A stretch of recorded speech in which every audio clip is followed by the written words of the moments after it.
Imagine a battlefield forgotten by time, desert winds whipping across ancient cities, armored columns grinding through narrow mountain passes, soldiers fighting not only an enemy but the weight of global uncertainty.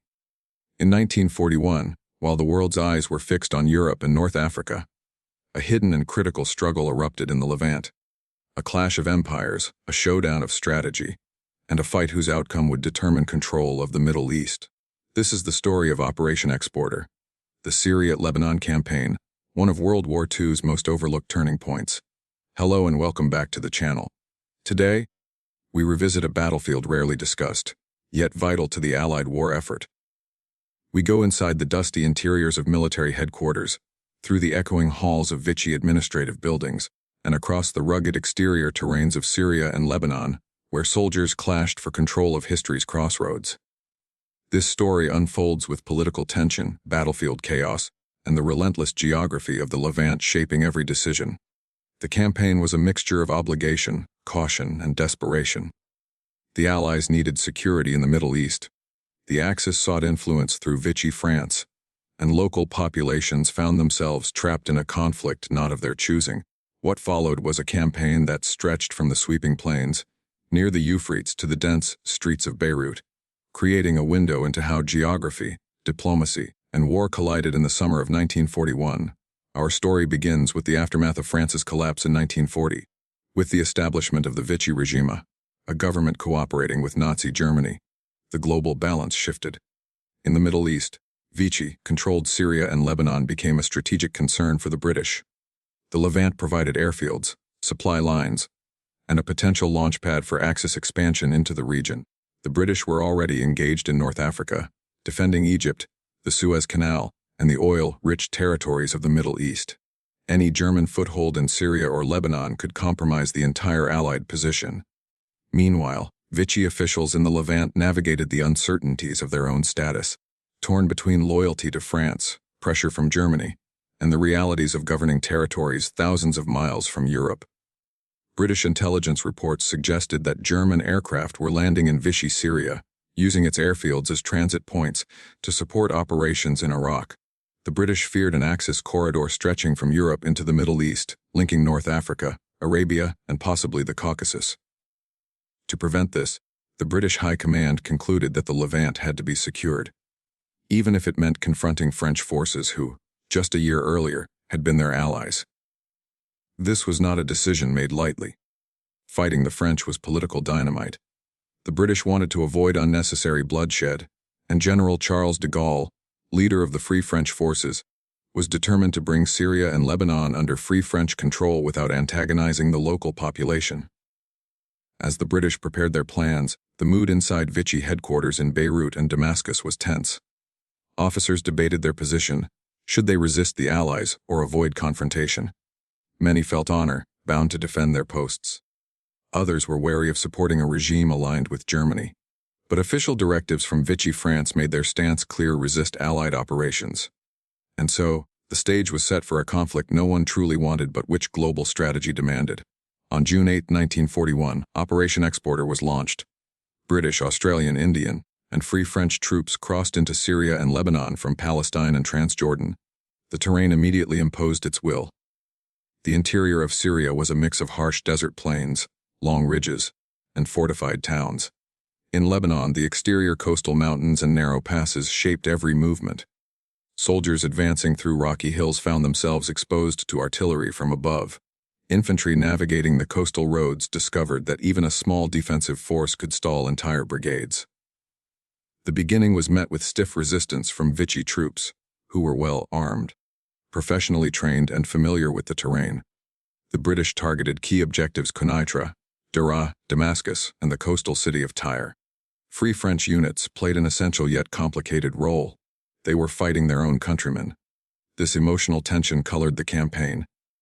Many Free French soldiers hesitated before engaging, and many Vichy troops were reluctant to fire on troops carrying the French flag. But once the conflict ignited, the battlefield followed its own brutal logic. Artillery thundered through valleys, aircraft screamed across the skies, and armored vehicles churned up ancient soil. Australian troops advancing along the Lebanese coast faced formidable roadblocks. Vichy defenders used well-positioned artillery and machine gun nests to delay the Allies. Fighting through these coastal bottlenecks became a slog, with each kilometer costing time and lives. Inland, the struggle for the mountain passes was even fiercer. The Litani River, with its sharp cliffs and narrow bridges, became an early flashpoint. British commandos launched daring assaults, attempting to secure crossings before Vichy reinforcements arrived. The fighting was close quarters, chaotic, and marked by courage on both sides. Meanwhile, the desert flank pushing toward Damascus encountered harsh weather and unyielding terrain. The heat was oppressive. Vehicles overheated, rations spoiled, and dust storms reduced visibility to nothing. Soldiers fighting through these conditions found themselves battling both nature and the enemy. Yet they pressed on, knowing that capturing Damascus was essential to breaking Vichy command cohesion in the region. Inside Damascus, tension hung thick. The city was divided between Vichy administrators, local civilians wary of foreign troops, and resistance elements quietly supporting the Free French. When the first shots echoed in the outskirts, the battle began to spill into the ancient city's narrow streets, its markets, and historic districts. Military strategy collided with centuries-old architecture. The Allies sought to encircle the city, cutting supply lines and forcing a controlled withdrawal from Vichy troops. But the defenders were determined to hold the capital, at least long enough to disrupt Allied plans. The campaign is still young. The stakes are rising, and the outcome remains uncertain. The Allies have crossed the borders, but the Levant has yet to reveal the full extent of its resistance. As the first week of fighting settled into a grim rhythm, the Allied commanders understood that the campaign would be decided not just by force, but by the terrain itself. Syria and Lebanon were countries of shifting landscapes, dry plains that suddenly rose into rugged mountains, narrow roads that twisted into valleys where a handful of defenders could hold off entire battalions, and ancient cities whose tight streets turned every fight into close quarters battle. The Allies advanced, but each mile demanded sweat, blood, and sometimes entire days of fighting for a single village. Still, they pushed on, determined to reach Damascus and Beirut before reinforcements or diplomatic shifts could tilt the balance. On the Damascus front, the Australian 7th Division moved along the main road toward the city, battling Vichy French troops entrenched around the Litani River and the rocky heights beyond it. The fighting was brutal. Vichy soldiers, many of them professional colonial troops hardened by years of service, resisted fiercely. Their artillery pounded the advancing Australians, forcing them into cover behind ridgelines and dry riverbeds. Machine gun nests hidden among olive orchards raked the roads with fire. Patrols clashed in the darkness, sometimes so close that soldiers could hear each other breathing. Yet the Australians pushed steadily forward, inching their way north with dogged determination. Free French troops operated alongside them, fueled by the emotional weight of the mission. Officers tried to persuade Vichy local commanders to surrender, appealing to shared history, shared blood, shared loyalty to France. Some Vichy units declined to fight at all, slipping away under cover of night to avoid firing on fellow Frenchmen. But many others held firmly to their orders, convinced that resisting the Allies was the only way to preserve what remained of French authority. These clashing loyalties created a confusing and painful atmosphere. In some places, men who had served together in North Africa or Europe now found themselves on opposite ends of rifle sights. Meanwhile, British and Indian forces pressed along the coastal road toward Beirut. This route, though shorter than the drive to Damascus, was equally treacherous. The Mediterranean coast formed a narrow corridor between sea and mountains, leaving advancing troops exposed to artillery positioned above them. Convoys of trucks and carriers crept along roads barely wide enough for two vehicles. Whenever artillery fire began, soldiers scrambled for cover, some diving toward the sea, others pressing themselves against the cliffs.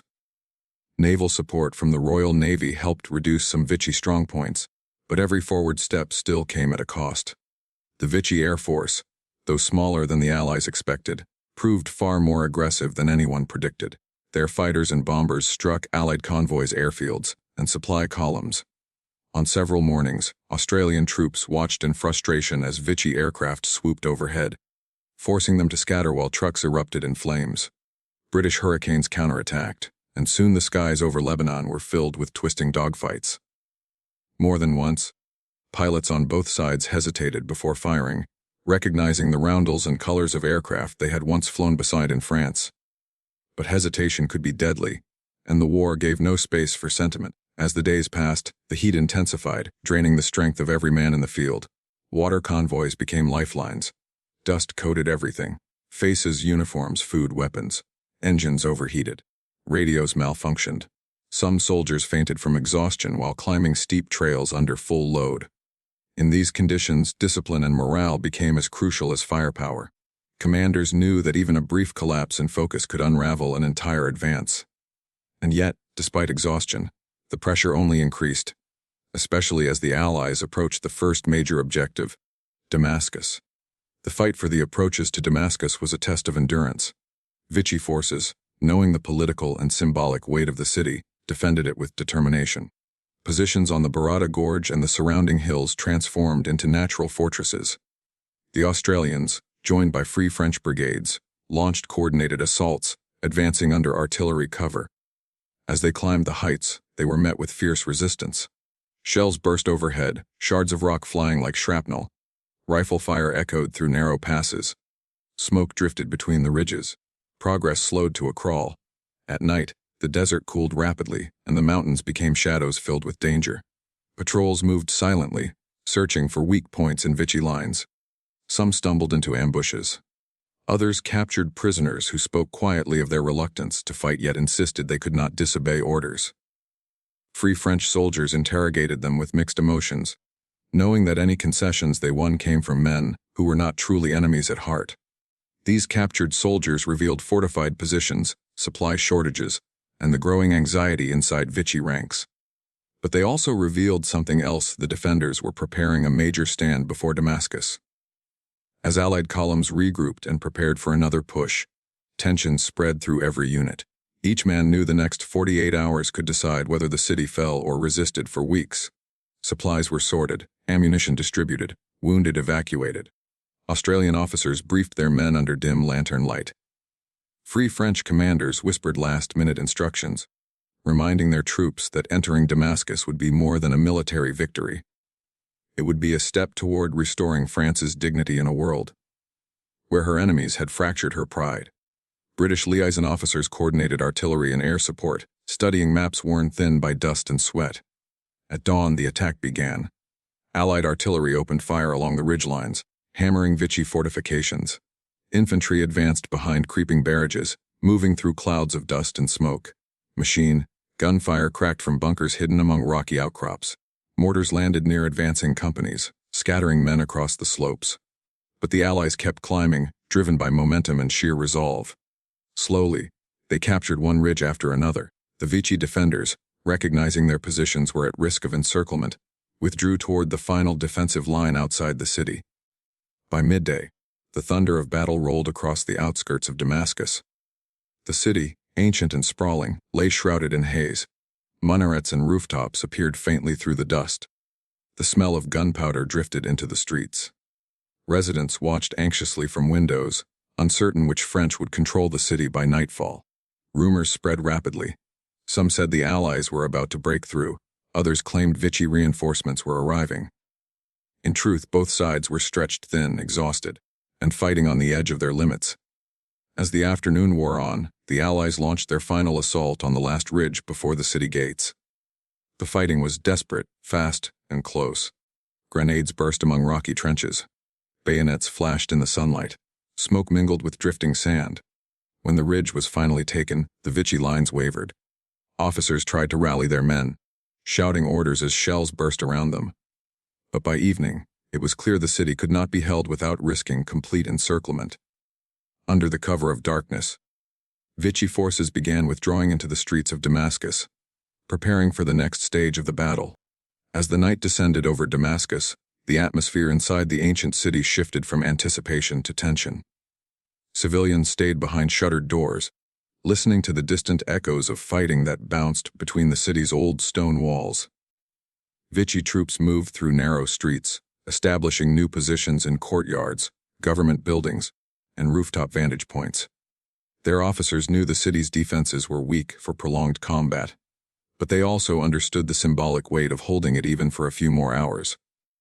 For the Allies, Capturing Damascus was not merely a tactical success. It was a psychological and political blow that could unravel Vichy control across the region. The Australians and Free French entered the outskirts cautiously at dawn. The rising sun cast long shadows over the city's domes and minarets. Dust hung in the air, softening the edges of every rooftop. Small arms fire crackled from alleys, ricocheting off stone walls.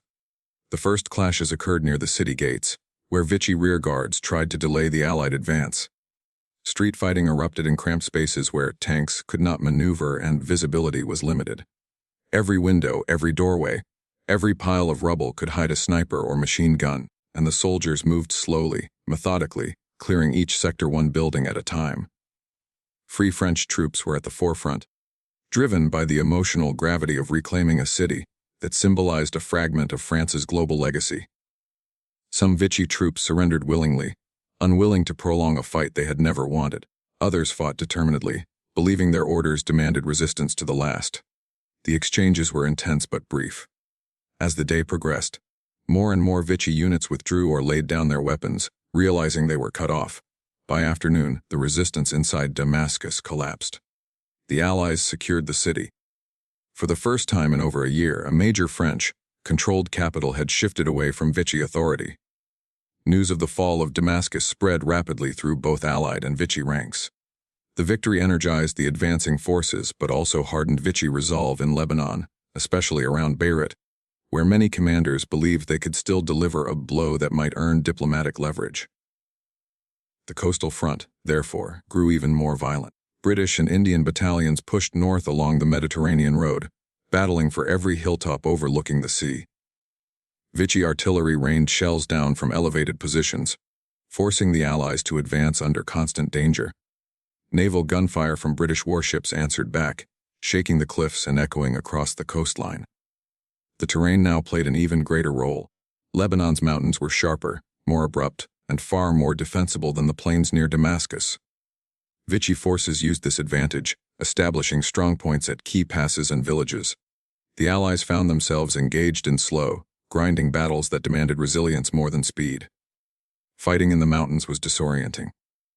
Fog rolled in without warning, cloaking entire slopes.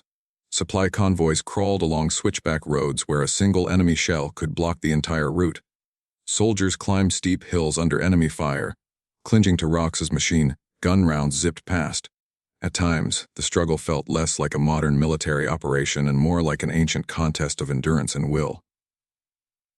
Despite these challenges, the Allies continued to gain ground.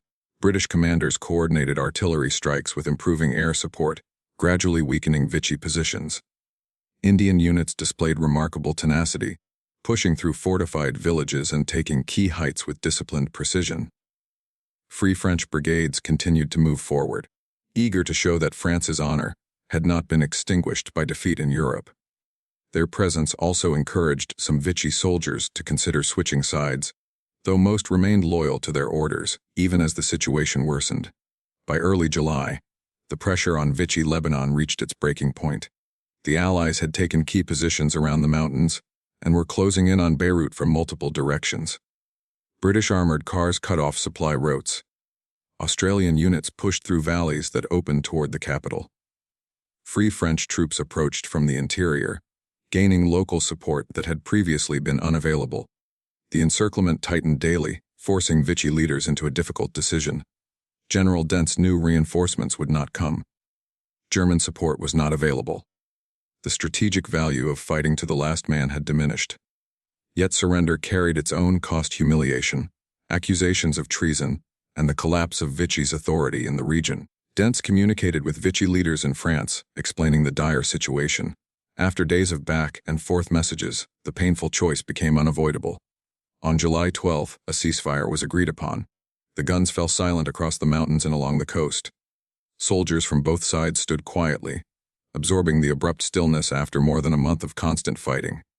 By July 14, the Armistice of St. John d'Acre was signed, officially ending the Syria-Lebanon Campaign.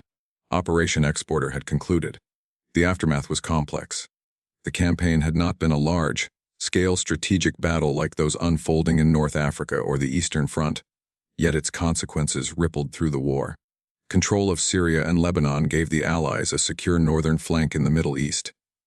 It ensured supply routes remained open.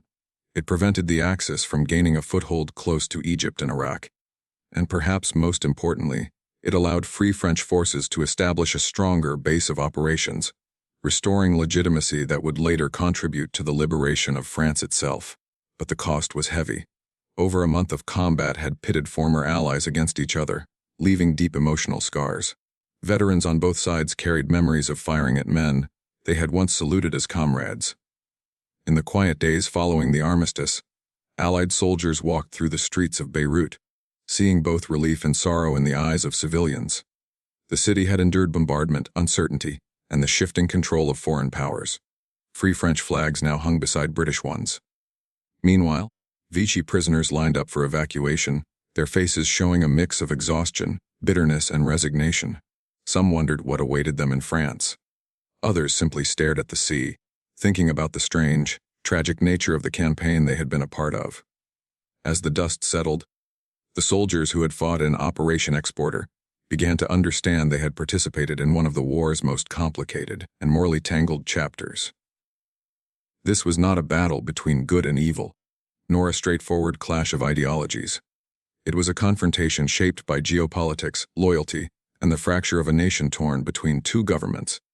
Many who fought would later look back with mixed feelings: pride in their comrades, sorrow for the unnecessary loss, and recognition that war rarely offers choices free of regret. Operation Exporter faded from the larger narrative of World War II, overshadowed by the colossal battles that soon erupted across Africa, Russia, and the Pacific. Yet its significance remained. It secured a vital region, strengthened the Allied position, and restored momentum at a moment when the world seemed to tilt dangerously toward Axis domination. The campaign proved that even small theaters could influence the direction of the global conflict. It demonstrated the resilience of soldiers who faced both external enemies and internal conflict. It showed the world that the struggle for freedom, identity, and survival could take form in places far removed from the grand headlines of war. Today, when we look back at the Syria-Lebanon campaign, we see a story woven with tension, courage, tragedy, and geopolitical consequence. It is a reminder that war is rarely simple, and that alliances, once broken, can create wounds that last long after the fighting ends. The soldiers who fought there, British, Australian, Indian, Free French, and Vichy French, left behind a chapter of history that deserves to be remembered not only for its strategic outcomes, but for its human complexity. And it is in that complexity that we understand the real cost of Operation Exporter, a campaign shaped by duty, conflict, and the difficult choices forced upon men in the darkest years of global war.